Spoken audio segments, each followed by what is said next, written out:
The goings on. I am somewhere half an hour north of Trinidad, Colorado. Stayed in Raton last night, Raton, New Mexico. I always like it up there. There's an old country song, Snowing in Raton Pass or Snowing in Raton, something like that. It's almost 7,000 feet up. On the road again. Be back to Houston. I missed the weather already. Anyway, little update, my weekly update. And then today I'm going to concentrate a little bit on what's going on in Los Angeles and soon to be other cities. So LA, hotbed of, they're calling it peaceful protests. And granted, there are a lot of people peacefully protesting. I won't denigrate that. But what these things do, as it has shown in our history, it gives a cover for the bad people to do bad things. And that includes criminals, illegal aliens, and, you know, keep in mind, almost 20 million unvetted illegals have come across our border. They're saying 10, but the all roads point to being a little bit more 20. This last 4 years during the Biden administration, unvetted. So while we were all, I mean, I've talked about all this, you know, they've been getting money from the government, we've been paying for it. Anyway, we're going by the rule of law. This is not some sort of big new thing. You come into this country legally. It's really that simple. Both my parents are immigrants, came in legally. Anyway, the point being is ICE has started doing deportations. And then the blue states, particularly Los Angeles, the leaders there are standing down. Newsom and Bass, the mayor, they want this to happen. They want the chaos to happen. So the National Guard's been called in, and Hegseth is going to probably bring in the Marines. Keep in mind, with a lot of these unvetted illegals, a lot of them were military-aged men brought in for purposes. And this is all going to play out in front of us over the next, especially this summer. They've been waiting for opportunities like this. They're still being funded, and it's going to spread into other cities. But LA is the hotbed. They're starting to burn cars. Yes, some are yahoos doing it out of frustration. Okay, but a lot of it is a concerted effort.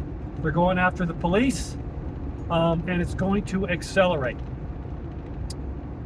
Now, there's a lot of people on both sides, but there's a lot of people, common sense people that I consider myself, or critical thinking people, that have seen in our history, not so recently, 4 or 5 years ago, the Summer of Love, where the Rodney King thing happened, and cities were being burnt, businesses were being burnt to the ground, police stations were being firebombed, government buildings were being firebombed by Antifa, factions of Black Lives Matter, and other anarchist people funded by deep state stuff. They got away with it. And there was a lot of people like us that just very frustrated by that. Very, very frustrated that the rule of law wasn't followed. Police were told by their, it wasn't the police, they were trying to defund the police by their leaders to stand down. And we watched cities burn. And if you don't recall that, or you think, Keith, oh, you're being, you know, I was there. I was out on the road. I was there when they had curfews in Oakland and San Francisco. And I went down, I took pictures and different other cities, and I showed it, and I was banned for some of that. So this has happened before, but they got away with it. No one was really arrested.